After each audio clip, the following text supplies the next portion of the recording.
The mountain loomed above me, jagged peaks slicing the sky like shattered glass. Snow clung stubbornly to cliffs, and the wind twisted through the pines with a whistle that sounded almost human. I had come here alone, seeking solitude, a break from the relentless hum of the city. At 40, solitary hiking had become my therapy. Long treks through frozen forests, the crunch of snow underfoot, the bite of cold air clearing my mind. But this place, something about it felt different.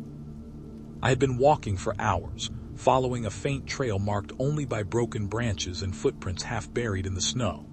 The tracks were unusual, too large, uneven, and spaced in a way that suggested not a man, nor any animal I could name. Curiosity pulled me forward, a twinge of unease crawling along my spine. I crouched to examine them, brushing snow away with gloved hands. The impressions were deep, wide, and clawed at the edges, almost like hands. My breath caught. Whatever had made them was heavy, far heavier than any bear I had ever seen. I rose to my feet and scanned the forest. The pines swayed violently, as if moved by some unseen hand, and the wind carried a strange scent. Iron, wet and metallic, mingled with the cold, sharp smell of snow and pine resin. My pulse surged. I shook my head, trying to dismiss the sensation, blaming the isolation, the exhaustion. "Just your imagination," I muttered aloud, voice cracking against the emptiness. Further along the path, I noticed more disturbances. Trees split in unnatural angles, their bark torn and shredded. Broken branches littered the snow, forming a crude maze. My stomach knotted. This wasn't random damage from wind or falling ice. The pattern was deliberate, almost strategic, directing the path in a way that funneled me deeper into the forest. I slowed, every sense straining, aware of the faintest sound. The scrape of snow against bark, the distant shift of rocks under weight. A shadow moved. At first I thought it was a trick of the light, a pine branch swaying. But it lingered too long, solid and deliberate, moving between trees with uncanny grace. I froze, knife instinctively in hand. The forest seemed to hold its breath with me. My heart pounded, muscles coiled, every nerve alert. Then it was gone, melting into the whiteness, leaving nothing but silence that pressed against my skull like ice. I took tentative steps forward, boots crunching softly. The snow here was deeper, muffling my movements but slowing me dangerously. I passed a fallen tree, the bark jagged and scarred. I touched the gouges with gloved fingers, and the sensation made my skin crawl, too clean, too precise, too deliberate. The realization hit me like a hammer. This creature, whatever it was, had intelligence. This was no random predator. It thought, planned, observed. The sun sank lower, painting the sky in bruised shades of orange and violet. Shadows stretched unnaturally, shifting with the wind, each one carrying the potential for horror. I tried to ignore the gnawing unease, focusing instead on the rhythm of my steps, the crunch of snow, the cold biting at my cheeks. But then I heard it, a low rumble, not quite a growl, not quite a human sound. It vibrated through the ground, through the rocks and ice, a resonant hum that seemed to pulse in time with my heartbeat. I froze, my breath caught. The sound had cadence, pitch, and tone, deliberate and controlled. It wasn't an animal, it was communication, a language I couldn't understand but instinctively recognized as intent. My body tensed. Every fiber screamed danger. I pressed my back against a tree, trying to make myself small, almost invisible in the white expanse. The hum stopped, leaving the silence thicker, heavier, almost suffocating. I forced myself to move again, careful, deliberate. Each step was measured. I noticed subtle details. Broken branches arranged as though to guide movement, footprints that doubled back on themselves as if testing for pursuit. The yet unseen hunters were teaching me, observing, cataloging every action. Every instinct I had developed over years of hiking screamed to flee, but the landscape itself conspired against me. The mountain had become a maze, each ridge and crevice a potential trap. A gust of wind ripped through the trees, carrying a new scent, copper iron, something raw and primal.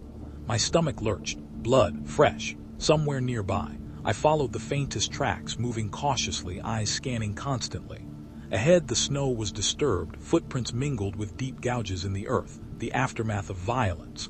I saw broken branches embedded in the snow, as if a massive force had used them as weapons. Fear coiled tighter in my chest, but morbid curiosity pushed me forward. And then I saw it. Not the creature itself, not yet, but the remnants of its presence. A mangled animal, partially frozen, the skin torn from muscle in jagged strips. The blood was thick, black against the snow, and a faint smell of iron clung to the air. My stomach turned violently. I stumbled back, slipping on ice, feeling the sticky warmth of my own sweat mix with the cold that burned my skin. My body tensed, muscles screaming as I realized the hunter was close. I tried to rationalize, telling myself it could be bears, wolves, anything I knew. But the precision, the intelligence, the sheer scale of the disturbance, it defied logic. My mind raced. My breath caught. Every shadow seemed to twist, each rustle of snow or branch a deliberate signal. I had entered a realm where the rules I knew no longer applied. I moved again, more cautiously, nodding the subtle cues. A branch bent at an unnatural angle, footprints doubling back and disappearing under fresh snow, a distant sound that made the snow vibrate as if alive. The creatures were communicating, coordinating, leaving messages in their environment that only they could read, but I felt them nonetheless, a gnawing awareness of observation.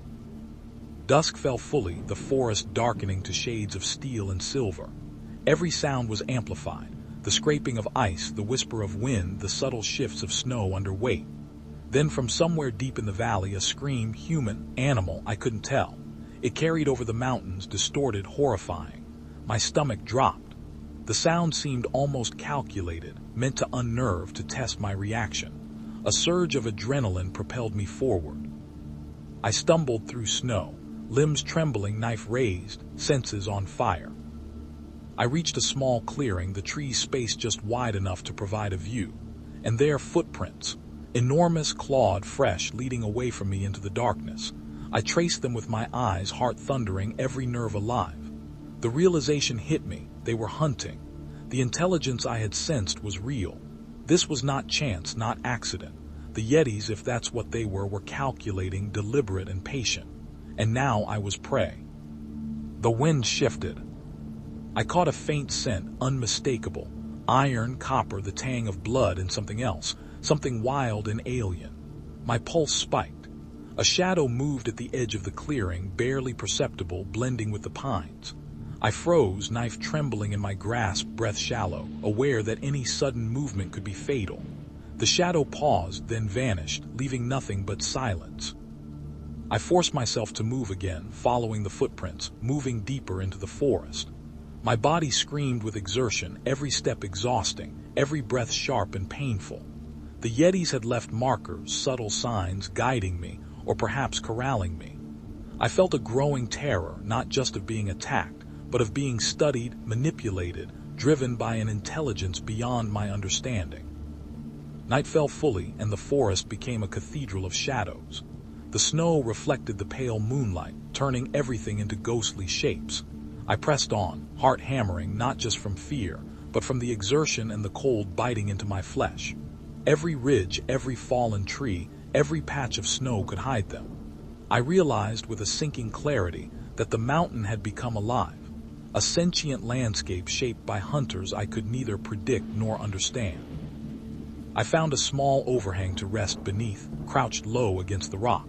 The silence was suffocating, broken only by the distant whisper of wind and the occasional snap of ice. I dared not light a fire.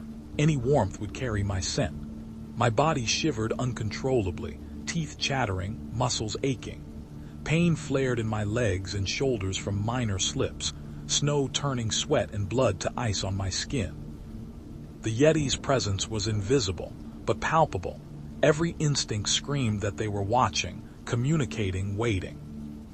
I closed my eyes briefly, trying to calm my racing thoughts, but images haunted me. The broken trees, the gouged snow, the mangled animal, the shadows that seemed to shift unnaturally. Each memory was a warning, each sensation a lesson. They were patient, intelligent, and cruel, and I realized with chilling clarity that fascination had turned into terror. The mountain, the snow, the forest, they were no longer safe. I spent the rest of the night listening, every sense strained, aware of the subtle vibrations in the snow and earth. The creatures did not attack directly. They manipulated, observed, and tested.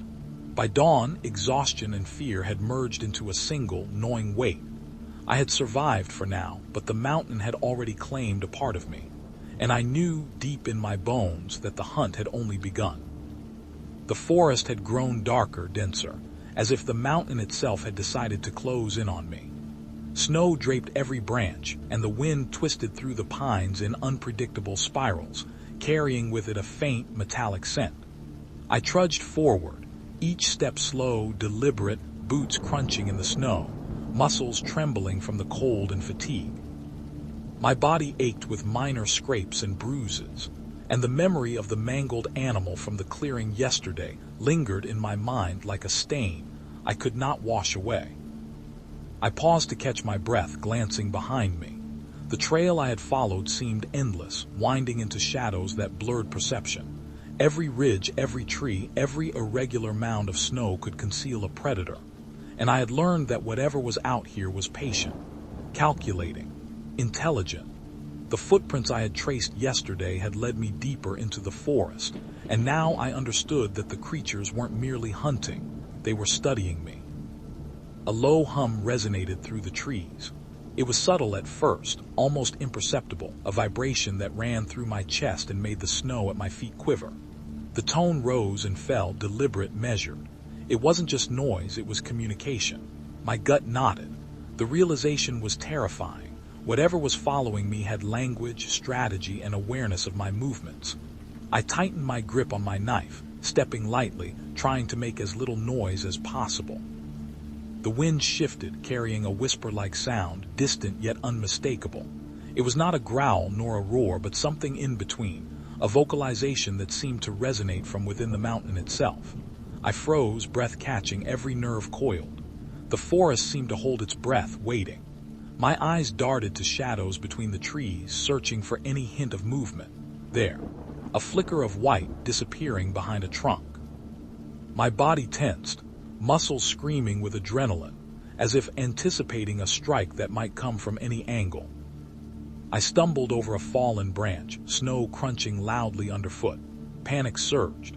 I had to move carefully, quietly, but every instinct screamed to flee. My mind raced, trying to recall survival techniques, escape routes, anything that could give me an advantage. The forest was alive around me, the sway of the pines, the shifting snow, the faint tremor of earth under heavy steps. Each sensation hinted at the creature's presence, a warning I could not ignore. I found a shallow depression in the snow, crouched low, and listened. The hum came again, this time layered with multiple pitches overlapping, almost like voices in conversation. I realized that the patterns weren't random. They had cadence, rhythm, intent. It struck me with a visceral chill. These weren't mindless beasts. They were hunters with plans, manipulating the environment, observing, waiting for a mistake. The broken trees I had noticed yesterday, the gouged snow, the subtle shifts in terrain, they were all part of a strategy, and I was the target. Hours passed, or maybe minutes. Time had lost all meaning. I moved cautiously, every sense straining, eyes scanning constantly. The snow beneath my boots shifted, whispering secrets of movement, of weight, of presence.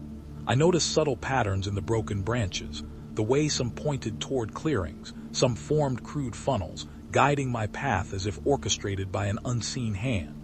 Fear was no longer just a reaction. It was a constant companion, a lens through which I experienced every detail. A snap echoed through the forest, sharp, close.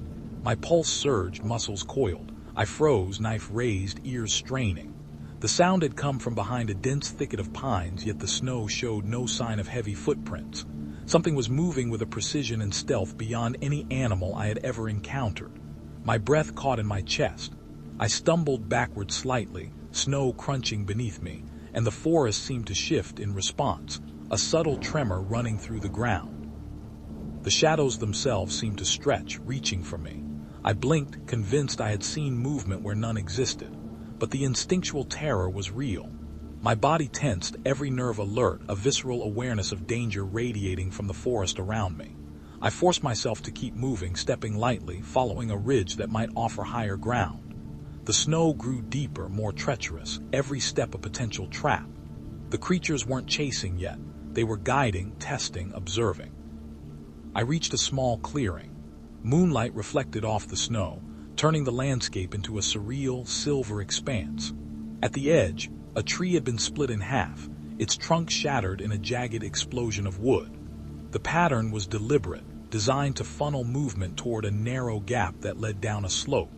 My stomach churned as I realized I had walked directly into one of their carefully constructed corridors. The forest itself had become a trap. A faint cry pierced the air, high-pitched and distorted by distance. It was human or something close enough to fool me. My chest tightened. I pressed myself against a tree, shivering, trying to make myself small, silent. The wind carried the scent of iron again, fresh and unmistakable, mingling with the cold and the pine. Blood.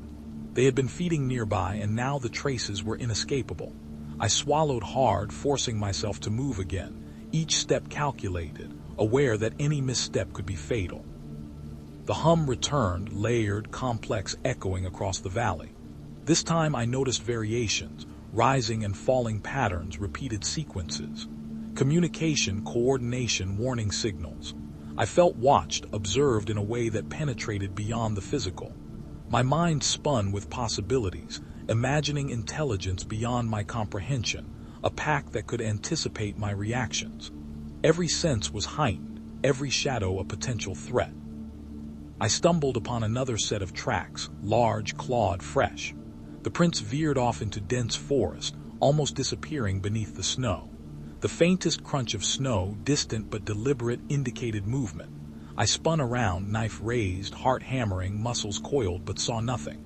My breath came in sharp bursts, visible in the icy air. The forest was silent again, yet the weight of their presence pressed against me like a living thing.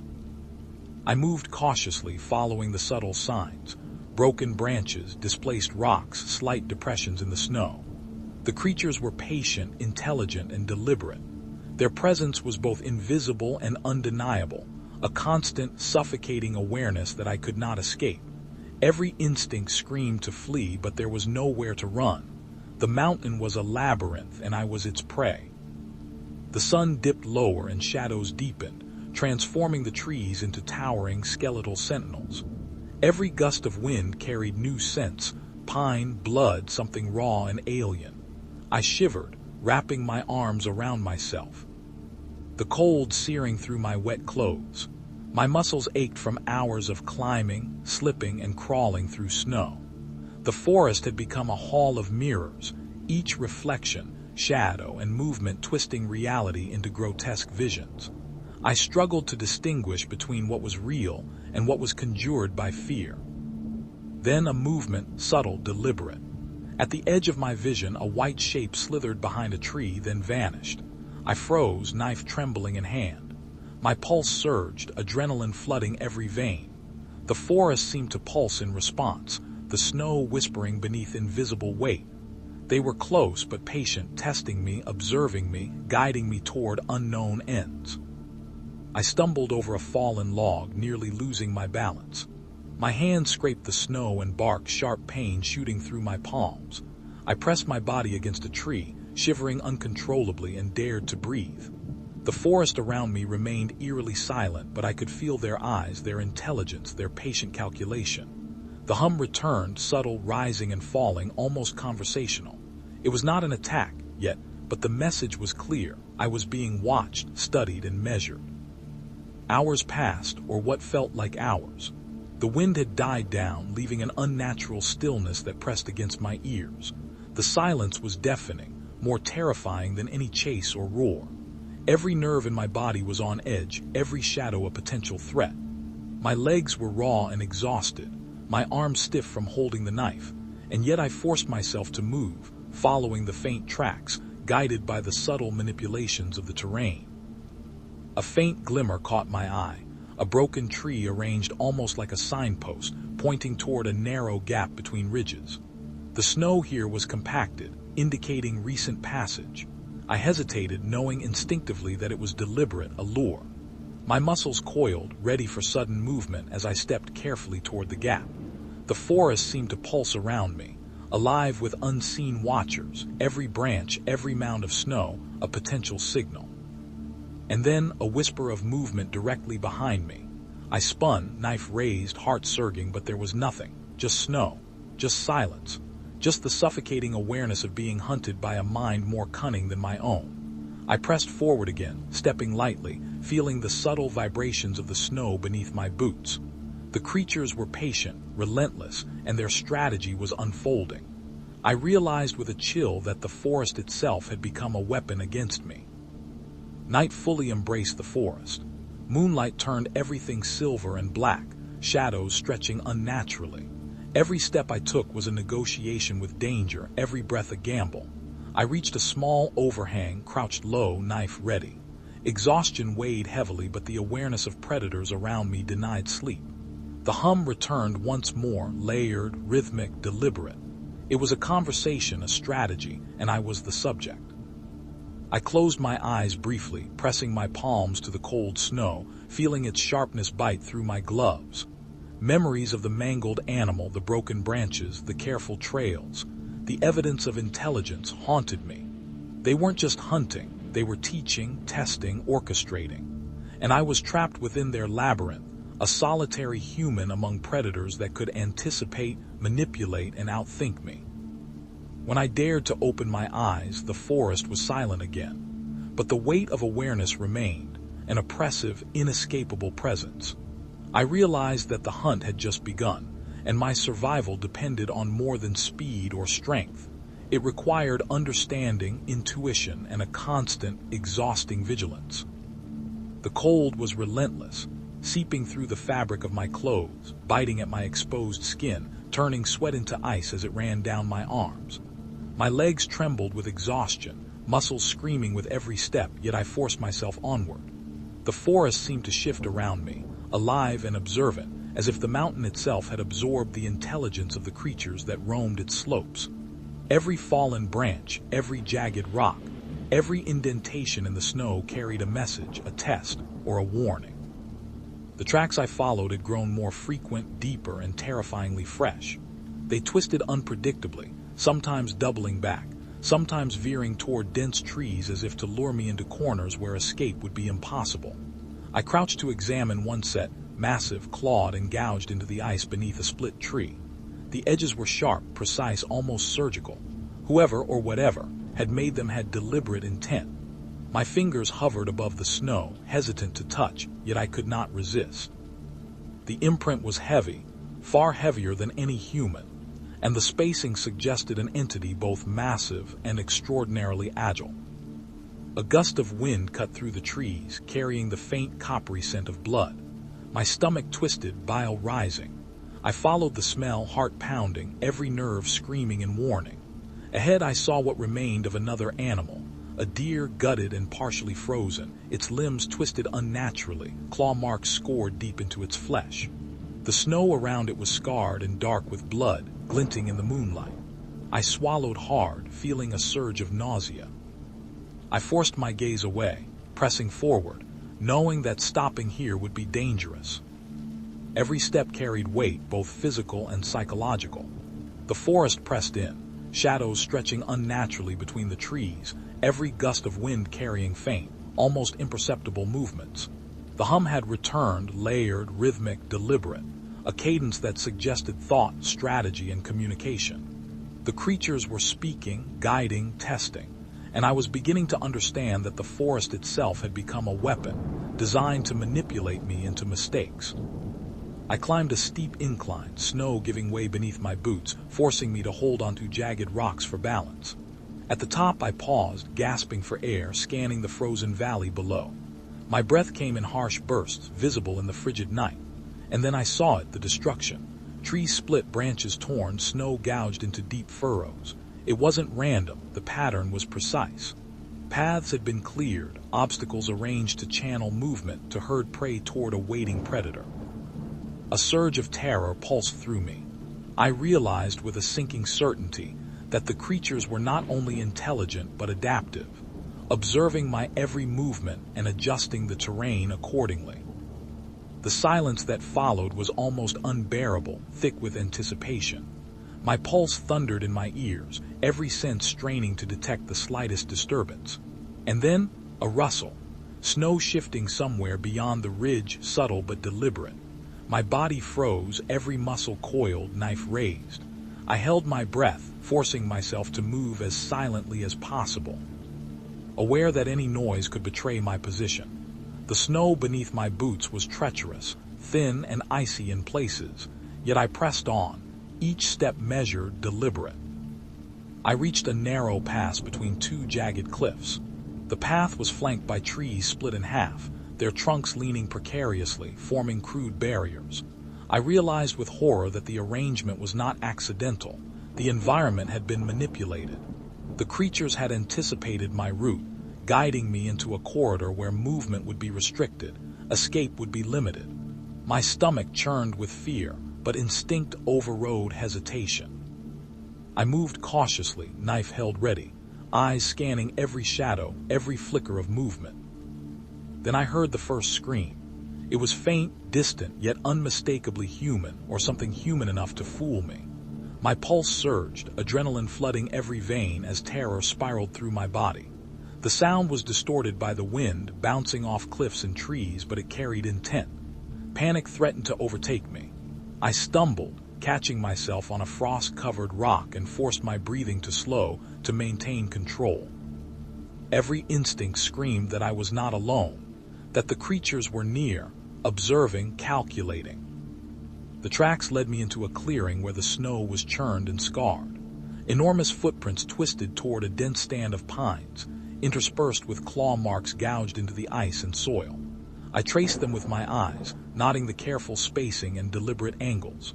Whoever had made them knew precisely how to move through this terrain, how to avoid detection, how to manipulate prey.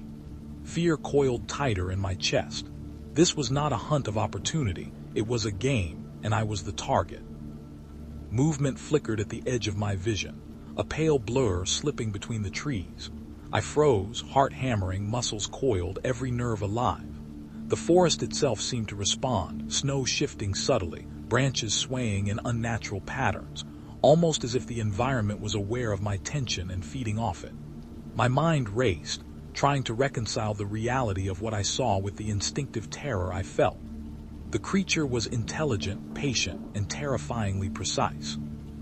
I continued cautiously, following the subtle cues left in the environment, the broken branches, the displaced rocks, slight depressions in the snow. Each clue reinforced the truth. They were not mindless predators. They observed, adapted, and learned. My body was exhausted, but every step forward was fueled by a mixture of fear and necessity. I could not afford to hesitate, could not risk error, for the mountain and its hunters demanded perfection in survival. Snow crunched beneath my boots, the sound unnervingly loud in the oppressive silence. I caught another scent, iron, blood, and something wild, alien. My stomach knotted, bile rising, yet I forced myself to focus, scanning the trees, listening for the faintest sign of movement. The hum returned, layered and complex, a symphony of subtle vibrations that I felt in my chest and bones. It was not random noise. It was communication, deliberate and intelligent. The hunters were speaking to one another, coordinating, guiding, and testing me. A sudden movement, swift, silent, precise, sent my body into a violent spasm of fear. The creatures were testing, observing, guiding. I realized that any hesitation, any lapse in focus could be fatal. Pain flared with every movement, blood seeping through cuts, freezing instantly. The cavern had become a living trap, every rock, every shadow, every trace of gore a calculated strategy to break my mind and body. I forced myself onward, muscles screaming, lungs burning. Snow and ice crunched underfoot, the sound deafening in the cavern's oppressive silence. Every step was a negotiation with death, a dance with predators whose intelligence and patience far surpassed anything I had encountered. The creatures followed, silent but deliberate, using the confined space to manipulate my movements, to test my nerves, to exploit my fear. By dawn, I had navigated through a labyrinth of narrow passages, jagged rock, frozen snow, and gore-strewn caverns. The creatures had remained close, patient, intelligent, calculating. The low hum continued, resonating in layers, a language I could feel but not understand. I pressed myself against a wall, shivering violently, aware of the blood, pain, and exhaustion coursing through my body. The forest outside might have offered escape, but the memory of the cavern, the intelligence of the hunters, and the grotesque scenes of gore left a lingering terror that paralyzed every thought. I had survived another night, but I knew with bone-deep certainty that survival was fragile. The creatures were not mindless predators. They were strategists, manipulators, orchestrators of fear, pain, and psychological terror. And I was trapped in their domain, navigating a labyrinth of snow, stone, shadows, and gore, hunted not just by claws, but by intelligence and patience far beyond my understanding. The storm had begun to abate, though the wind still bit like knives across my exposed skin. The snow had dulled into a heavy, muffled silence, blanketing the mountains in a deceptive calm. I stood on the ridge, shivering violently, muscles screaming, lungs burning, and blood still freezing on my torn, scraped body. My breath came in ragged gasps, clouding in the cold air. I thought perhaps, just perhaps, I had survived the hunt. But the mountains offered no comfort. Shadows clung to jagged cliffs, twisted trees whispered with the wind, and the oppressive silence felt heavy with intent. I had learned to read the signs, to interpret the hums, the claw marks, the destruction scattered through the snow. I had survived the immediate danger, yes, but I could not shake the awareness that the creatures, intelligent, patient, merciless, were still present, still observing, still orchestrating. Every step I took was cautious, deliberate, muscles coiled with fear. My boots crunched through the thin snow, echoes magnified in the valley below. The low hum that had haunted me for days, layered and resonant, vibrated faintly now, just enough to remind me that I was not alone. It was a subtle, almost imperceptible vibration through the earth, through stone, through air. A deliberate pulse that communicated awareness, strategy, patience. They had not left. They had not forgotten. I stumbled over a jagged ridge, bloodied, exhausted, heart hammering, and pressed myself against the wall of rock. Below, the valley stretched, blanketed in snow, distant trees barely visible through the residual storm. I felt a surge of adrenaline, a fleeting hope. Perhaps I could descend safely, escape the mountains, return to civilization, recover. Yet every instinct screamed that the creatures had anticipated this, had herded me toward this ridge for a reason, and that reason was not yet clear. A flicker in the periphery of my vision, white fur. Impossible to fully discern in the dim light sent my pulse spiking. I froze, muscles taut, knife clutched, every sense screaming. My mind reeled with the memory of their intelligence, their patience, their manipulation of terrain, snow, and fear. The forest, the cliffs, the frozen slopes, they were instruments in a deliberate orchestration of terror. I realized with a deep, bone-chilling dread that survival was never guaranteed. The creatures did not hunt recklessly.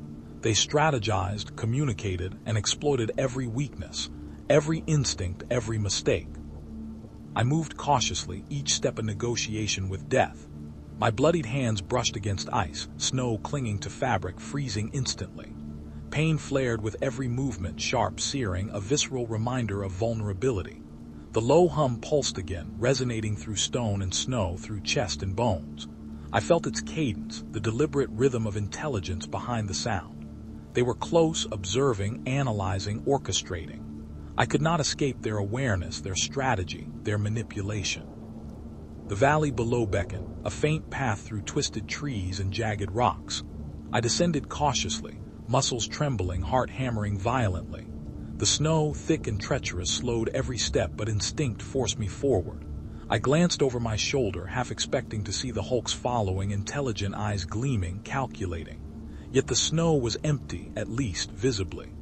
The hum persisted faintly, like a heartbeat beneath the mountains, reminding me that the hunt was not over. Pain flared again in my shoulder, blood seeping through frozen gloves, mingling with snow. I pressed forward, each step calculated, aware of every shift in wind, every shadow, every sound amplified by the valley. The creatures were patient. They would not chase recklessly, not when strategy promised greater terror and inevitability.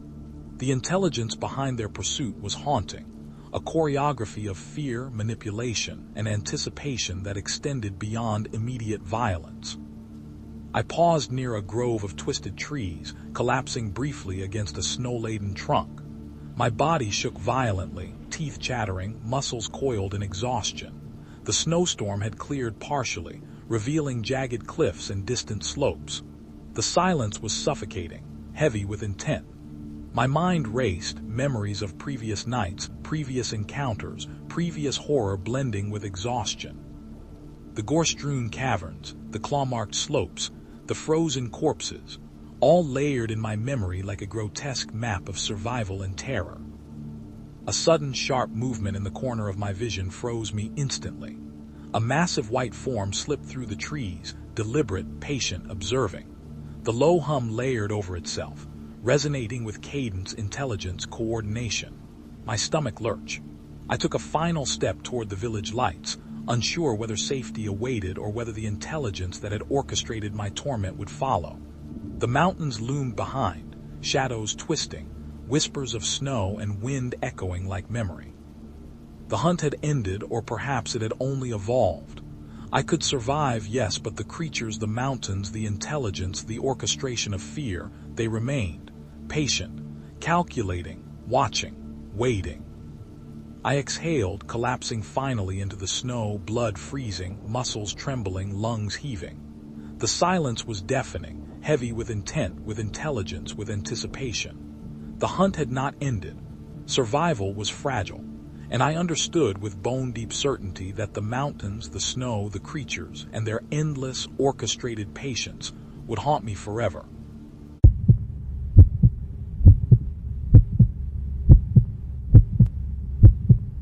The mountains had always called to me, even in my restless, unremarkable life. My name is Eleanor Price. I'm 32, a freelance wildlife photographer, and my hobbies, hiking, sketching, and camping, were a desperate attempt to escape memories that never faded. My father died when I was 11, and the grief clung to me, stubborn as the ivy on the walls of my childhood home. Years of therapy, medication, and countless journals hadn't dulled the ache entirely. But the mountains, blanketed in snow and mystery, felt like the only place that let me breathe without the past reaching into my lungs. The trip was meant to be simple, a week photographing the dense forests and rocky ridges of the northern Cascades. But there was an allure, a whisper in the frost-laden wind, hinting at something darker, something I couldn't name but felt as a shiver crawling along my spine. The first day was deceptively serene. Snowflakes hung in the air, suspended like tiny diamonds catching the morning light. I tightened the straps of my pack, feeling the familiar ache in my shoulders and lower back, remnants of years hunched over camera equipment and sketchbooks. The trail wound up through firs and pines, their branches heavy with snow. Each step crunched in the thick carpet of white, a rhythm that seemed both reassuring and oddly final. By noon, I had reached a clearing where the wind tore across the landscape in sudden bursts, carrying with it the metallic tang of frozen iron, or was it blood? My stomach knotted at the thought, but I told myself it was just animal remains, maybe a deer. I squinted at the distant tree line where shadows shifted unnaturally. It could have been my imagination, or perhaps the shifting light of the snowstorm beginning to form. It was then I noticed them, tracks. At first I thought a bear had wandered close to the trail, but the prints were enormous, far larger than any bear I'd ever seen. Deep, gouged into the frozen earth, the footprints seemed deliberate, spaced in an impossible stride. I bent low, my camera dangling from my neck, and snapped a photo. Even in the harsh, cold light, the claw marks were disturbingly human-like, yet twisted, irregular. The snow around them was slightly red. Probably just a weirdly large deer, I muttered aloud, more to convince myself than anyone else. I was alone, and the forest seemed almost aware of my presence. The wind whispered through the branches in a way that felt like voices murmuring just beyond comprehension. I followed the tracks cautiously, curiosity warring with fear. The forest grew denser, the air heavier with the scent of damp pine and decaying leaves hidden beneath the snow. Broken branches littered the trail, some snapped mid-trunk as if something massive had barreled through. My breath came in short, visible bursts, fogging in the air and merging with the low clouds of the encroaching storm. Every sound, the scrape of a branch, the distant cry of a raven, the occasional crack of ice, made my heart stutter. Then I heard it, A deep guttural growl, low and resonant, vibrating through the snow-crusted ground. My stomach flipped. I froze, listening. The growl wasn't a roar, it was deliberate, aware. My rational mind screamed that it had to be a bear or maybe a moose, but the cadence, the almost conversational rhythm, suggested intelligence. My fingers trembled as I raised the camera to my eyes, scanning the dense undergrowth. Nothing moved, nothing visible, but the silence that followed was almost louder than the growl itself. It pressed against my eardrums, the wind still, the trees still, the snow hanging in the air like a suspended scream. I stepped back and the snow beneath me crunched sharply. Something shifted, not behind me, but somewhere I could not see. The hairs on my neck bristled. I forced myself to continue, rationalizing each step. Footprints led deeper, into a gorge where the river cut violently through jagged rocks, and my curiosity outweighed my fear. The snow was thinner here, churned and melted in patches, revealing torn earth and shredded underbrush. Signs of struggle were obvious. A branch snapped and hung in the air like a hook, clumps of hair dark, coarse, longer than any deer's caught in the bark.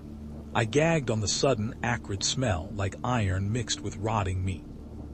The tracks veered into a smaller grove, almost a natural enclosure formed by fallen trees and jagged stones. That's when I saw it, claw marks etched into a tree, long, deep, deliberate. The grooves were too straight to be random, too precise to be a bear's wandering. I ran my fingers along the bark, feeling the splinters dig into my skin. I felt an odd, unsettling respect for whoever, or whatever, made them. As the sun dipped behind the mountain peaks, shadows stretched and thickened, swallowing the grove in gray twilight. I should have returned to camp, should have left this curiosity alone. But the need to document, to prove what I had seen, held me rooted. I set up my tripod and camera, snapping photos of the tracks, the clawed trees, the broken branches. Each flash of light against the encroaching dark made me flinch, every shutter click echoing in the silent, oppressive forest. Night fell fast. The storm began in earnest, snow whipping sideways, the wind now carrying with it a whispering, guttural cadence. I set up my tent in a small depression shielded by trees, the shredded underbrush crunching beneath my boots as I moved. Every snap of a branch sent a jolt of terror through me. I cooked a small meal, but the wind carried scents of decay from deeper in the woods, fresh blood, churned earth, hair. I tried to dismiss it, blaming hunting animals or the storm carrying long-fallen carcasses. Sleep was impossible. Every gust of wind, every creak of a tree, every shift of snow on the ridges felt like a footstep, a massive presence circling the perimeter of my flimsy shelter. Shadows danced beyond the canvas walls, forming shapes that resembled hunched figures starring from the dark. My past traumas clawed at the edges of my mind. Abandonment, loss, helplessness, all amplified in this oppressive wilderness. Then came the first sounds I could not ignore. Low, echoing thuds like something large walking carefully through snow, pausing as if listening. My eyes snapped open each time, straining to pierce the darkness. And I realized, the prints were not just here, they were surrounding me. The final straw was a scream. Not human, not animal. Somewhere in the valley below, a long, gurgling scream erupted, echoing against the cliff faces. I dropped my spoon, heart thudding violently. I wanted to flee, but the storm had turned the ground treacherous. Every step was a risk, every movement watched. I could feel it, eyes, or something worse, tracking me. I stayed awake that night, trembling, watching the tent walls bow and flap in the wind. Each breath was a battle, each heartbeat a drum echoing in the frozen darkness. I thought of my father, of the grief that had never left me. Somehow it was different here. The grief was physical, pressing down on my chest, mingling with the terror and making me question my sanity. By dawn, the storm had lessened, leaving the snow thick, soft, and deceptive. I peeked outside. The tracks were still there, circling my tent in a pattern that was almost ritualistic, almost intelligent. And for the first time, I realized the truth. I was no longer an observer. I was part of whatever watched me from the forest. The mountains were no longer beautiful. They were hungry, and I had wandered into their teeth. Sleep had not come, yet somehow the hours had passed. Dawn was gray and hollow, filtered through snow-laden pines like pale, sickly light. My body ached from tension, every muscle tight as though anticipating a blow I could not see. I stared at the tracks circling my tent, the prints impossibly large, irregular, as if the creature, whatever it was, knew exactly where I would be. I couldn't stop imagining it crouched somewhere beyond the trees, watching, calculating. The air was sharp, metallic, carrying the faint, almost chemical smell of blood and iron. My stomach churned, but I forced myself to pack, to move. Staying meant certainty. Moving meant only a chance at survival. I adjusted my pack, making sure my camera and sketchbook were secure. Each item felt suddenly precious, a fragile lifeline in a world that had become alien and threatening overnight. I followed the trail, though instinct screamed at me to flee back down the mountain. Snow crunched beneath my boots, muffled by the wind's howl, yet every step seemed amplified in my mind. The tracks diverged, splitting in ways I didn't expect, some disappearing into dense thickets, others heading toward the ridge above, where the cliffs dropped sharply into mist-shrouded valleys. I hesitated, caught between the compulsion to document and the urgent, gnawing instinct to survive. A sudden snapping of a branch made me spin. Nothing, just the forest. The wind shifted, carrying a faint rustle that was distinctly not the wind, a deliberate movement, careful, measured. My pulse hammered, my ears straining for any repetition of the sound. Then it came again. Soft, slow footfalls matched to mine, keeping distance yet unmistakable. I whispered to myself, trying to rationalize. It's an animal, deer, bear, something normal. But the voice sounded hollow, foreign, even to me. Rationality had a fragile hold. Each step I took seemed to echo in a way that was wrong, as though the forest itself was mocking me. The snow became uneven, churned, with gouges and slashes in its pristine surface. I noticed broken trees, some snapped mid-trunk, some bent in unnatural angles as if enormous, unseen hands had twisted them. The tracks weren't just signs of passage. They were deliberate markers guiding me or perhaps taunting me. By mid-morning, the unease had grown into a gnawing terror. I saw the first signs of what could only be described as intelligence. Small piles of stones arranged unnaturally, branches broken and aligned in patterns, tufts of coarse hair tied awkwardly to protruding twigs. My mind recoiled at the realization. The creatures weren't merely wandering. They were aware of me, orchestrating something I could not yet understand. Then came the sound of the scream again, closer this time. My ears bled from its unnatural timbre, a combination of human agony and animalistic growl, stretching and warping through the valley like a living shadow. I clutched my camera, now as much a shield as a tool, though I knew it was useless against something that could tear me apart. I stumbled upon a small ridge, where the snow had melted partially, revealing a dark, oozing patch. My stomach turned. I approached cautiously. There, frozen into the snow like a grotesque sculpture, was the remains of what I assumed had been a hiker. Torn clothes, flesh shredded and blood congealed, bones splintered and exposed. The snow around it was trampled, scattered, as though the creature had played before leaving, or perhaps had dragged it here deliberately. The smell was unbearable. Iron, decay, and something sour I couldn't place, like rotting fat mixed with frost. I vomited, my body rejecting what I had seen, but my eyes remained fixed, drawn in by a mixture of fascination and horror.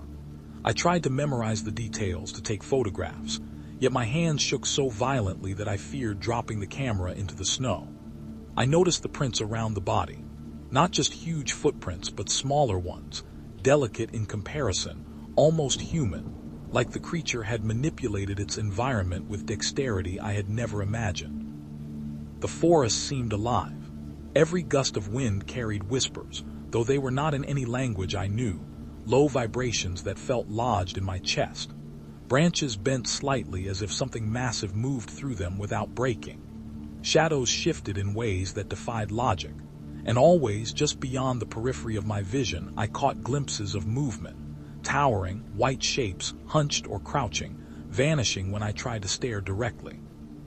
By afternoon, my paranoia had escalated to the point of distortion. I began speaking aloud constantly, muttering to myself, recounting memories of my father, of the loneliness that had shaped me.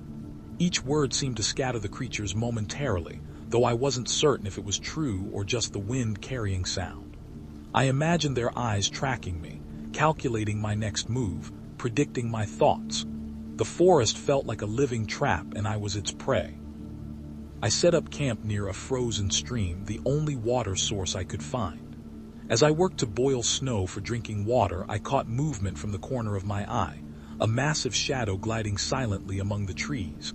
I froze, heart hammering. The shadow paused as if aware of my gaze, my throat tightened, panic rising. When I blinked, it was gone. The hairs on my arms were rigid, the taste of iron sharp in my mouth. Night fell rapidly, the storm returning with renewed fury. Snow whipped across the forest in blinding sheets, wind shrieking through the pines like the cries of the damned. I huddled inside my tent, listening. Footsteps. Always footsteps, circling, pausing, circling again. Branches snapped with precision, and every so often the forest went unnaturally quiet, only to be shattered by a distant scream or the crash of something massive. Sleep remained impossible. My mind played tricks, blending memory and perception. Shadows in my tent moved independently of the wind. The snow outside seemed to pulse and shift with life, forming grotesque patterns. I whispered pleas to anyone, anything, God, my father, my own courage. No one answered, only the wind and the soft, deliberate thuds of feet pressing against snow and earth. At some point in the night, I became aware of a new scent, closer, stronger, musky, primal. Hot-blooded, it wrapped around my senses, clinging to my hair, clothing, and skin. I knew without seeing that something was near, huge, deliberate, intelligent. I wanted to flee, but I was trapped in a small depression, surrounded by trees. Every exit was visible, every shadow a potential death. The creatures were learning, adapting. That much was clear. I realized with a sick twist in my stomach that I had been underestimating them. The tracks, the claw marks, the ritualistic arrangements, they were a warning, a test, a message, and I had failed to understand it. By the first light of dawn, my mind was unraveling. I could barely distinguish reality from hallucination. Whispers in the wind were forming coherent patterns. I saw shapes that weren't there, felt touches that were figments of fear.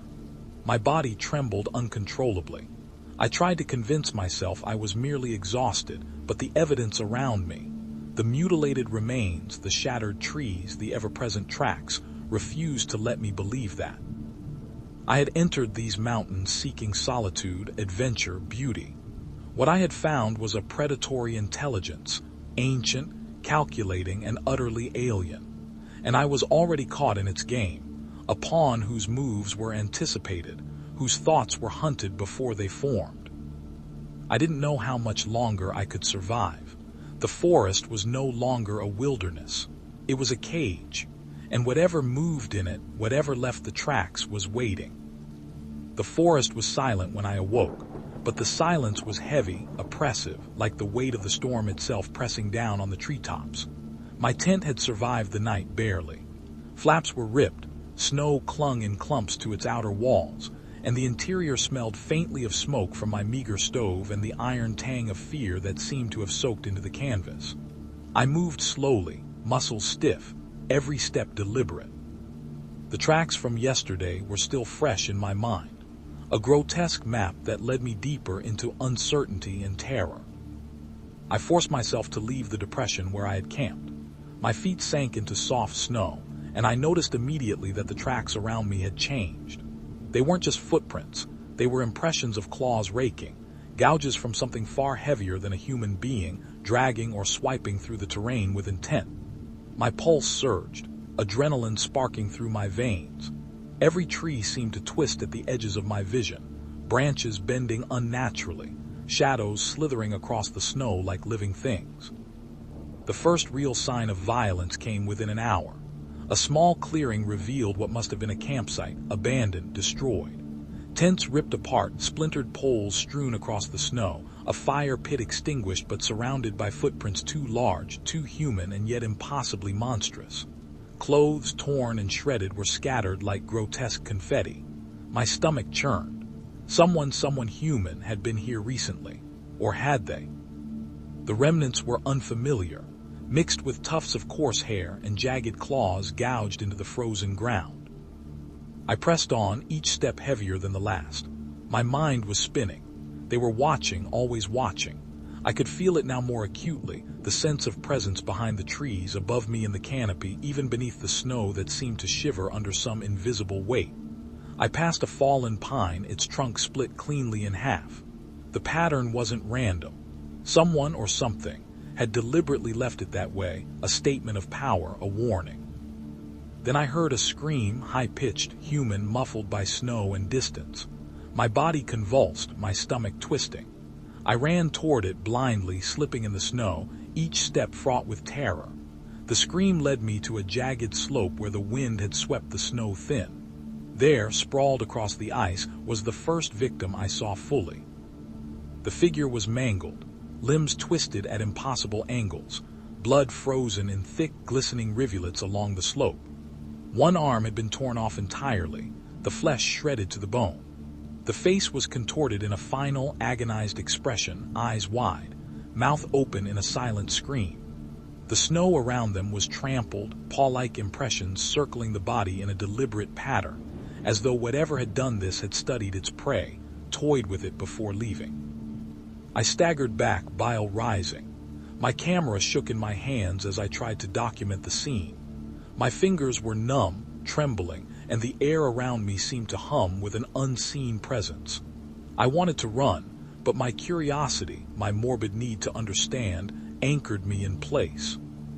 The tracks continued beyond the slope, disappearing into the dense forest. I followed them reluctantly, forcing myself to move, each step crunching like a hammer in my ears. More destruction appeared. Snapped trees, shredded brush, and what seemed like clawed gouges along rocks and boulders. I realized with growing horror that this was no random act. The creatures, Yetis, if I dared name them, were marking territory, sending messages in the language of violence and terror. As I navigated through the dense undergrowth, I stumbled across another clearing. This one was worse. Snow was stained crimson, frozen into jagged patterns. A deer lay disemboweled, its entrails spilled across the snow like a grotesque decoration. Nearby, I noticed footprints, human-sized but irregular, as though the creature had walked on 2 legs, then 4, then dragged something. I swallowed hard, bile stinging my throat, trying to suppress the nausea that threatened to overwhelm me. The wind shifted suddenly, carrying a musky, coppery scent that made my eyes water. I froze, scanning the trees. Shadows moved against the gray light, too deliberate to be mere animals. I could hear low grunts, guttural and rough, almost conversational in cadence. My heart hammered violently.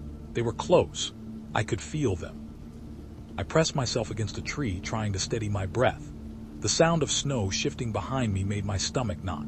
Slowly, I turned. There, partially obscured by a ridge, a creature moved with terrifying intelligence. Its fur was matted, streaked with brown and red.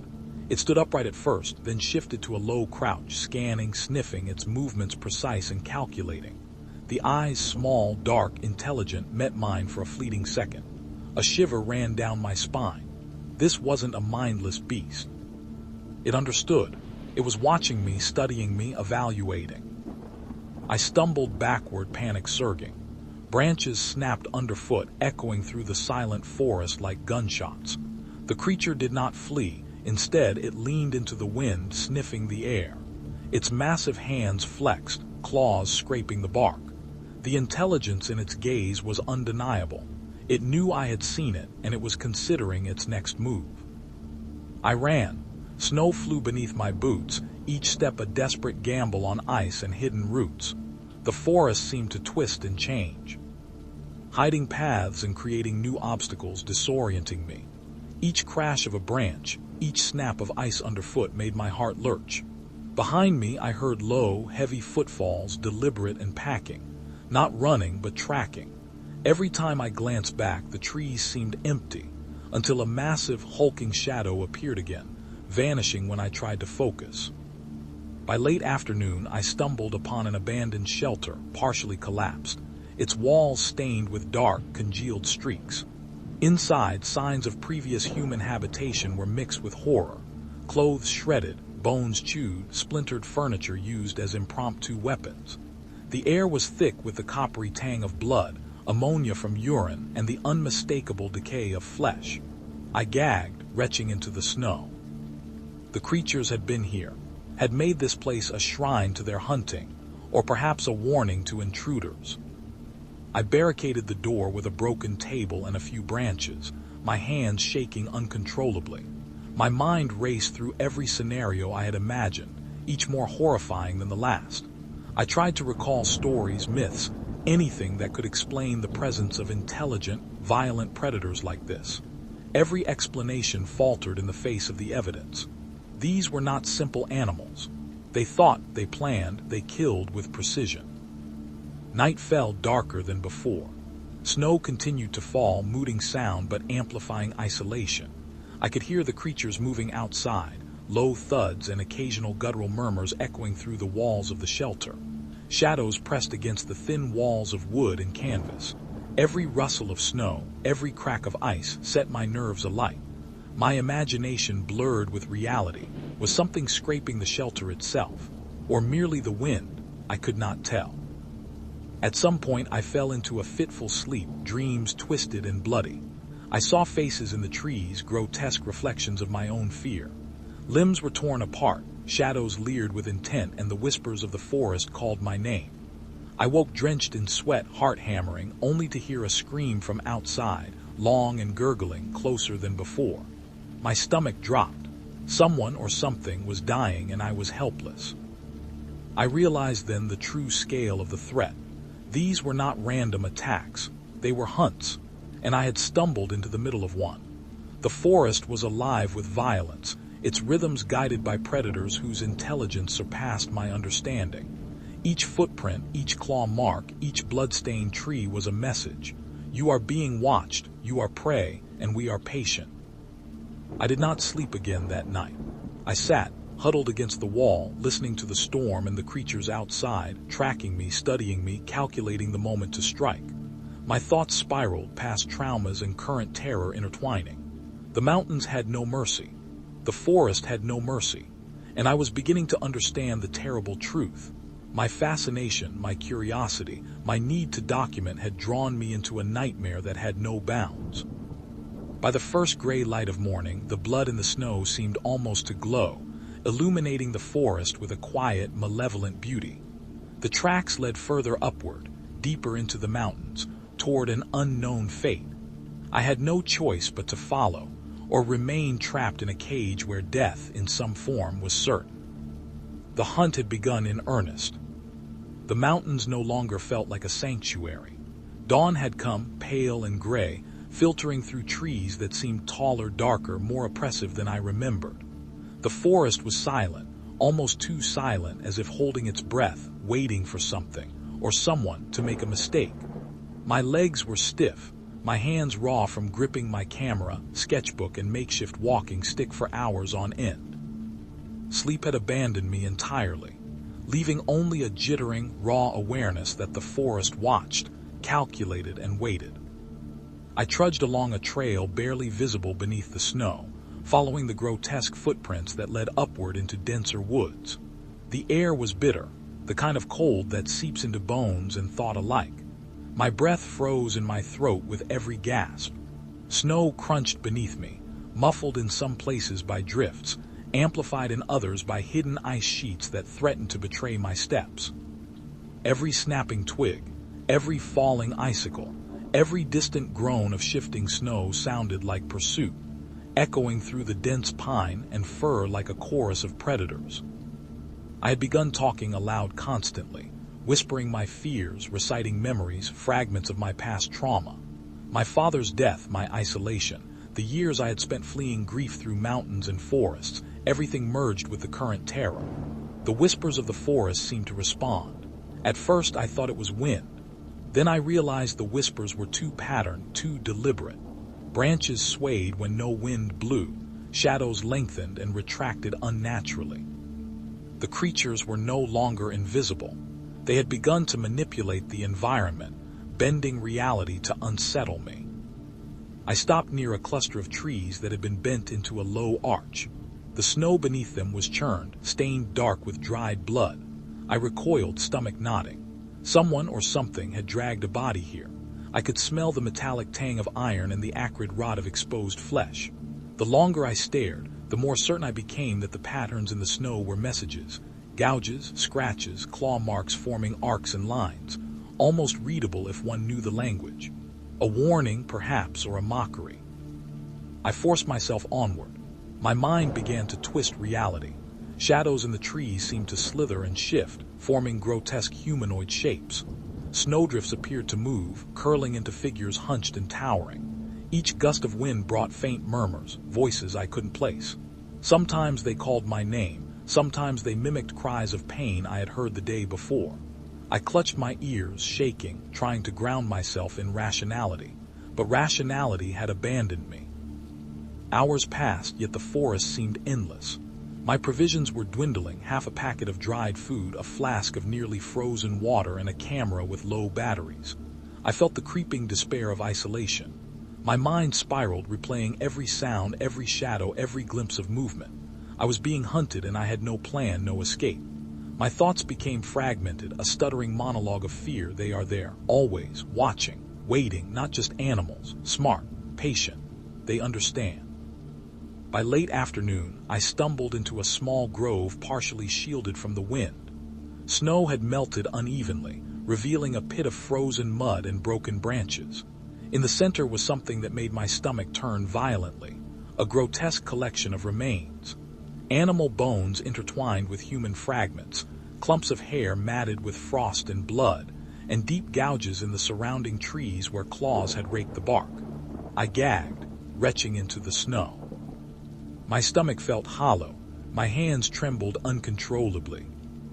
And then I saw movement, at first a shadow at the edge of the clearing. It shifted, fluid and deliberate, larger than any human. My mind screamed, but I could not turn away. The figure moved closer, stepping lightly over snow and debris. Its fur was streaked with blood, glistening in the dying light. Eyes, small, intelligent, malicious, blinked at me. My camera shook in my hands. I tried to photograph it, but every click of the shutter seemed to echo into silence, drawing attention rather than documenting evidence. The creature lingered, observing me. Then, almost playfully, it disappeared behind a tree, leaving only the faint imprint of enormous footprints and the smell of hot, musky blood. I realized with dawning terror that it was deliberately toying with me, forcing me to follow, leading me deeper into the forest. My rational mind screamed, "Do not follow, retreat, run," but my legs, as if possessed, carried me forward. I could not resist. Night fell faster than I could comprehend. Snow thickened, blanketing the forest in a false purity that hid the horrors beneath. Every gust of wind became a scream, every rustle a footstep. My tent from the previous night seemed miles away, unreachable, and I had no desire to return. The creatures were adapting, manipulating the environment, leaving trails meant to confuse, disorient, and terrify. I stumbled upon a narrow ravine where the snow was thin and ice gleamed dangerously. My eyes widened at the sight of more mutilated remains. A small animal, mangled and frozen, placed deliberately atop a rock, almost as if staged. My stomach turned violently. I tried to step back, only to notice footprints around the scene, circling me in deliberate patterns, predicting my movement. I realized that the creatures were not hunting aimlessly. They were learning, adapting, anticipating, calculating my reactions. Panic surged. My hands shook so violently that I dropped my camera. I bent to retrieve it, aware that any second could bring the shadow back. And it did. A massive form, taller than a man, hunched yet fluid, moved along the ravine's edge. I froze, heart hammering. Its eyes met mine briefly, intelligent, piercing, almost mocking. Then it disappeared into the snow, leaving nothing but silence and the echo of footsteps that never touched the ground. My mind began to fracture. Every sound was amplified, Snow crunching, branches snapping, wind howling, my own ragged breathing. Every shadow twisted into shapes I could not unsee. I imagined faces in the snow, grotesque, twisted by fear. My hands trembled, body convulsed, stomach knotted. My internal monologue spiraled into obsession. They are here. They are watching. They know. They anticipate. I am not safe. I am trapped. Sleep, if it ever came, was filled with hallucinations and terror. I dreamt of being pursued endlessly, of shadows tearing flesh, of snow melting into blood.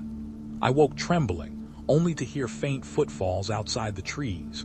Every branch scraping against another, every flake of falling snow sounded like a predator's whisper. I had learned nothing from the previous night. The terror had only deepened. By dawn, I could no longer trust my senses. Snow seemed to move when I wasn't looking. Branches leaned subtly toward me, forming shapes that were almost humanoid. Every shadow seemed to stretch and twist, echoing past traumas and fears. I could hear voices, my own name, screams, whispers of betrayal and loss. I stumbled through the forest, unsure if I was walking in circles, if the footprints I followed were mine or someone else's, or worse, something else entirely. The sun rose weakly behind clouds heavy with snow. I felt dizzy, disoriented, almost detached from reality.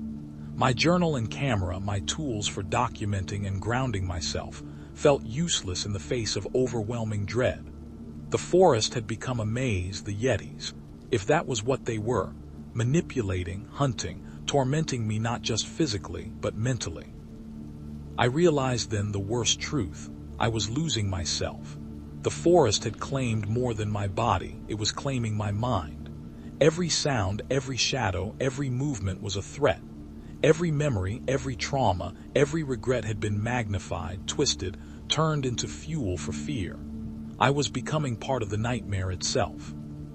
And as I pressed forward, unsure of where the trail led, I could not shake the certainty that the creatures were always one step ahead, watching, learning, and waiting for the moment when my terror would allow them to strike decisively. I had begun to lose track of time. Days and nights blurred together, the storm never fully letting up. The snow fell endlessly, thickening the landscape, muting sounds, and turning the forest into a monochrome prison. Every shadow seemed alive. Every whisper, every creak of the trees carried the suggestion of movement just beyond vision. I was exhausted, starving, cold, and yet I could not stop. I had to see them, had to know what hunted me. I trudged through the forest, following tracks that were no longer simply footprints, but deliberate arrangements, patterns that suggested the creatures were orchestrating the environment, almost ritualistically. My mind was taut, every nerve ending vibrating with anticipation and fear. The thought that something was always observing me gnawed at my sanity. I could almost feel their gaze pressing against my back, crawling along my spine. Then I heard it. A low, guttural growl, deeper than any bear, resonating in the frozen ground beneath my feet. I froze, heart hammering so violently I thought it might burst from my chest. The sound was deliberate, aware, and I realized with a chill that it was directed at me. From the corner of my eye, movement. Massive, hulking shapes slipped between trees, crouching, stalking. My mind refused to rationalize it. These creatures were not merely surviving, they were hunting with intelligence. I could see glimpses of fur streaked with red, matted with snow, muscles rippling as they moved with terrifying precision. The prints in the snow confirmed it. Enormous, irregular, shifting with unnatural gait patterns. They knew how to move without leaving a trace, leaving only illusions of their presence. I pressed forward, legs trembling. The urge to flee warring with the sick fascination that had driven me into these mountains in the first place. That was when I saw it. At first I thought it was a fallen tree. Then it moved, slowly, deliberately upright, nearly 3 meters tall. Its fur was white streaked with brown and crimson. Its arms were disproportionately long, ending in hands tipped with claws sharp enough to tear bark from the trees. Its eyes dark, intelligent, malevolent, locked onto mine. I stumbled backward, panic surging, nearly falling into a shallow gully. The creature studied me for a moment that stretched into eternity. There was no roar, no scream, just observation. Its breathing was audible, deep and resonant, vibrating through the snow and ice beneath my boots. It understood me, I was sure of it. My thoughts felt transparent, exposed, as if it could anticipate my next move. I raised my camera, trembling violently. The click of the shutter seemed deafening in the silent forest. The Yeti flinched at first, then tilted its head, regarding me with a terrifying curiosity. It took a step forward deliberately, each movement measured. I could see the sinew beneath its fur, muscles coiled and ready, and my stomach turned. This was a predator beyond comprehension, not animal, not human, but something older, smarter, and crueler. I backed away, my boots slipping on ice, snow crunching underfoot. The creature advanced slowly, never breaking eye contact. My chest heaved, lungs burning, adrenaline surging like wildfire. I realized with a sick twist that it was testing me, evaluating my reactions, learning, calculating. Every instinct screamed to run, but I was trapped in the narrow gorge, the cliffs on either side leaving no escape route. Then it moved faster, suddenly, impossibly fast. My camera dropped. I tried to scramble backward, hands clawing at snow and ice, but the Yeti's hand shot out. I felt the tips of its claws graze my shoulder. Pain flared, sharp and hot, snow melting on contact with blood. I screamed, stumbling again, my hands scrabbling for purchase. It paused, tilting its head as though considering my suffering. Then it let out a guttural sound, almost a growl and almost a word, vibrating through my chest. I wanted to run, to scream, to do anything, but the rational part of my mind had fled. All that remained was survival instinct, raw and primitive. I noticed the environment shifting subtly around me. Branches bent under unseen pressure, snow shifting as if alive. The forest itself seemed to be aiding the creature, funneling me into the gorge. My mind reeled. It wasn't just hunting me, it was orchestrating my movements. I stumbled over a frozen branch, falling hard, my cheeks scraping against ice. The creature loomed over me, massive, impossibly large, the heat of its presence suffocating. I could feel the hair on its arms, the rough texture of its fur, the smell of iron and decay. Then it struck not with claws but with a hand, swiping across my chest. Pain exploded, ribs bruised, blood soaking my jacket. I screamed, the sound echoing through the gorge. And then, as quickly as it had attacked, it backed away. I lay in the snow, trembling, gasping, aware that it could have ended me instantly. Yet it didn't. Instead, it watched, crouched in the snow, eyes unblinking. Its intelligence was terrifying. It wasn't killing me because it didn't need to, not yet. It wanted me terrified, aware, broken. I scrambled to my feet, dragging myself along the snow-covered ground, trying to put distance between us. Every step was agony, every breath a battle. The forest seemed to pulse, alive, moving in tandem with the creature. Shadows stretched unnaturally, snow shifting in patterns that suggested it was following me even when I thought I was alone. Hours passed, or maybe minutes. I no longer trusted time. My mind fractured under the pressure. Every sound was amplified. The snap of a twig, the low rumble of distant snow shifting. The faint whispers in the wind. I swore I could hear voices, my own, screaming for help, calling my name, begging for mercy. The Yeti was patient. It knew my mind was unraveling. By nightfall, I found myself in a narrow canyon, walls rising steeply on either side. The snow was thick here, footprints and claw marks forming a maze that seemed designed to confuse and terrify. I pressed myself against the icy wall, shivering, bleeding, exhausted. And then I heard it again, a low, deliberate growl, followed by footsteps that echoed in the canyon, stopping just beyond my vision. I realized with horrifying clarity, it wasn't hunting me like prey, it was training me, testing me, breaking me. The forest, the snow, the shadows, all of it was part of its plan. The Yeti's intelligence was malicious and precise, anticipating every move I made, leaving trails of destruction as warnings. I spent the night huddled against the wall, tears freezing on my cheeks, listening to the whispers of the wind and the distant, guttural sounds of the creatures moving through the forest. I knew they were surrounding me, circling me, waiting for the moment when exhaustion, fear, and injury would render me helpless. By morning, I had made a decision. I could not hide. I could not flee blindly. I had to confront them, survive them, or be destroyed. My ribs throbbed, my legs ached, my mind felt frayed, yet I stood, gripping my walking stick like a lifeline. The forest had stripped away everything familiar: civilization, safety, sanity. All that remained was survival. And I understood with a terrifying clarity that the encounter had changed everything. These creatures were no mere animals. They were hunters, predators of terrifying intelligence, and I had looked them in the eyes. The memory would haunt me forever. I had long since lost any sense of direction or time. The forest and cave systems had merged in my mind into a singular, hostile maze. Every rock, every tree, every shadow was infused with intent, as if the landscape itself had become a weapon in the hands of the Yetis. My body ached from bruises, lacerations, and the constant effort of survival, but the mind weariness, the gnawing terror, the paranoia, the creeping dread, was heavier, more relentless. The footprints had led me back into the open forest, though I doubted it was truly open. Snow fell in thick sheets, muffling sound, masking the whispers of movement just beyond my vision.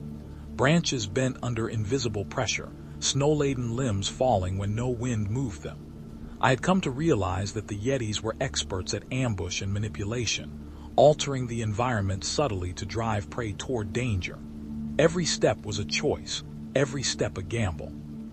Then I saw it, a shadow moving deliberately among the trees. My heart seized.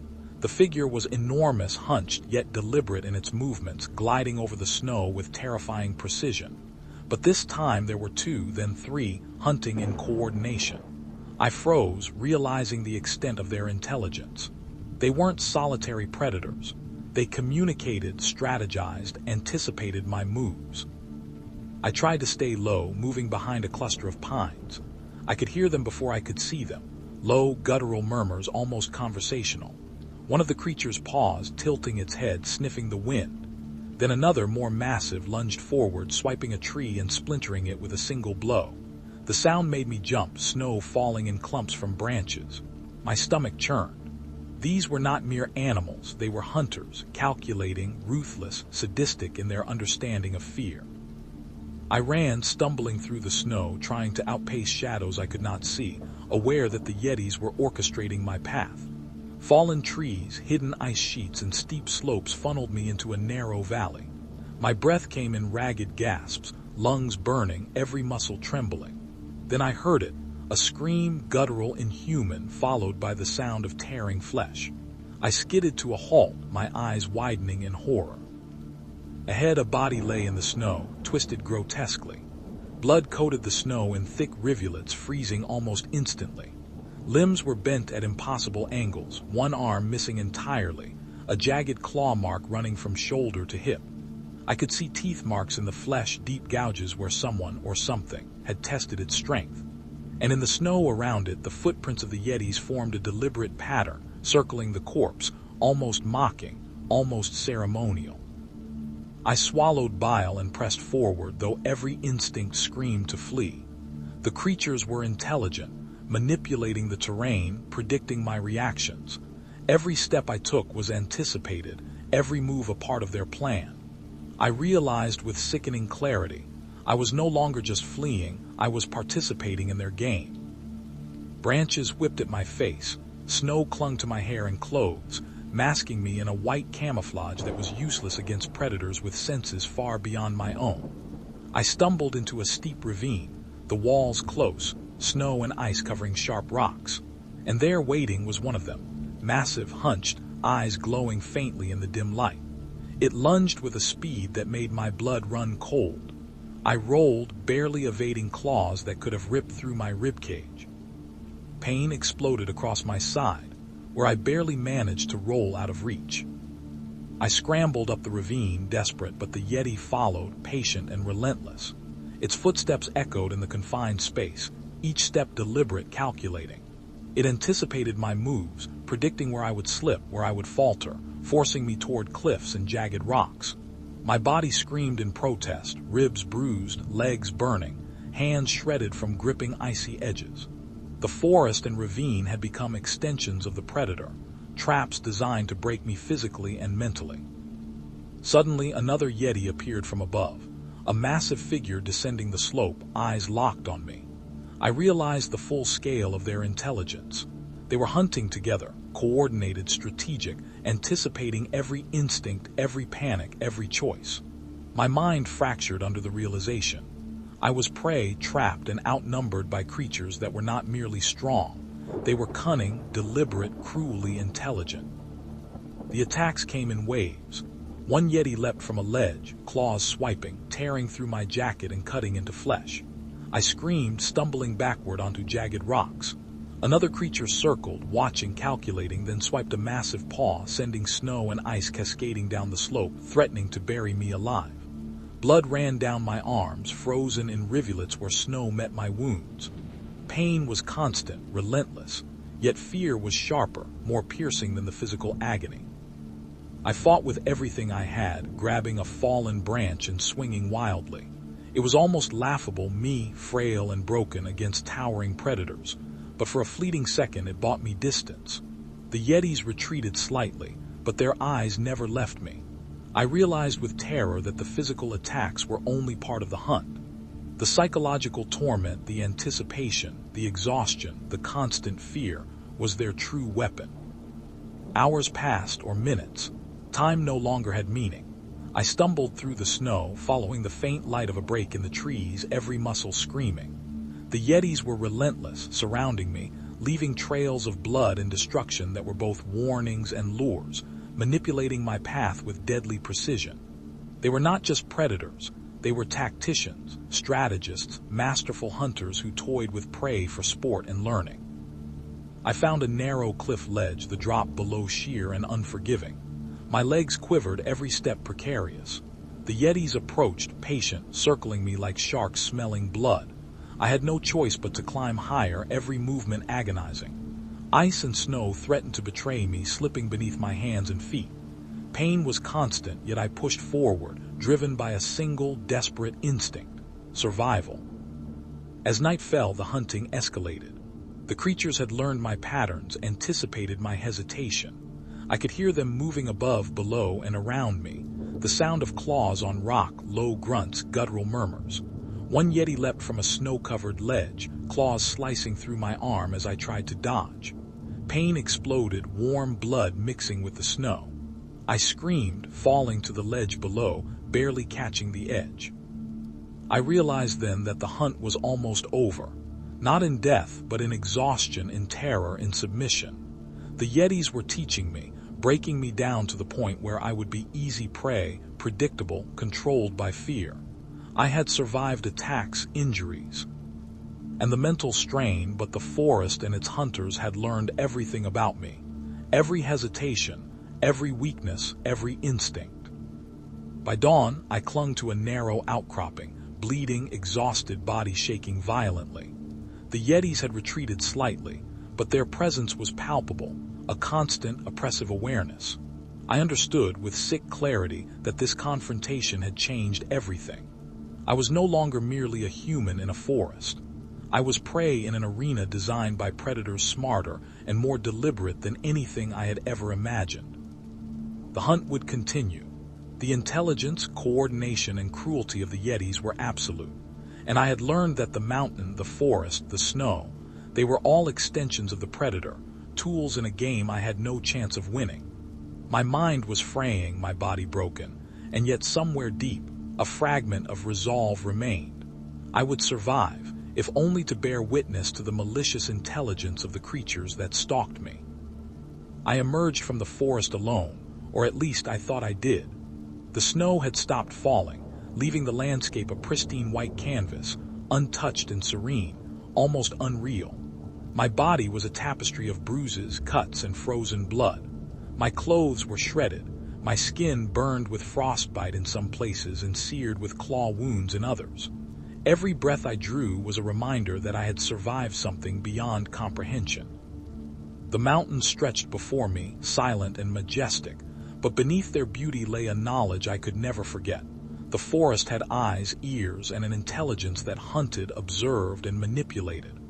I tried to convince myself that I had escaped, that the Yetis were behind me, that the nightmare was over, but deep in my gut I knew the truth. There was no behind, no safety, no final escape. As I trudged through the snow, my mind replayed every detail of the hunt. The low growls echoing through the caves, the heavy footsteps crunching in the snow, the chilling eyes reflecting moonlight, the grotesque corpses arranged like warnings. I saw them in every shadow, in every drift of fog, in the bending of trees. My own thoughts betrayed me. Paranoia had burrowed deep, and I realized I could never trust the world as I once had. The village I stumbled upon was deserted, snow piled high against doorways. Windows were broken and doors hung crooked on their hinges. It was quiet, too quiet, but the stillness was a relief, a fragile bubble against the chaos that had consumed me. I searched for signs of life, food, anything that could sustain me, but the village offered only emptiness. The wind whispered through the streets, carrying sounds that could have been human or could have been something else. I shivered, aware that the line between reality and hallucination had thinned. I collapsed in an abandoned house, huddling in a corner, shivering violently. My body screamed in protest, my wounds stinging with the cold, but it was the mind that hurt most. The fear, the terror, the knowledge of what I had survived. It was a weight that could not be lifted. Images of the Yetis haunted me. The intelligence in their eyes, the precision of their attacks, the deliberate orchestration of the environment.